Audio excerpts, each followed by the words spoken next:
মেয়েদের ভাতগুলো নিয়ে যাবি। এই যে রান্না করছি। মামনি কোথায় গেছে? মামনি ওই যে গেল এদিকে।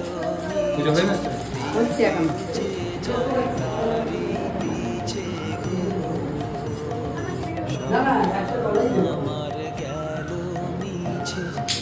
বলা লাগে তো?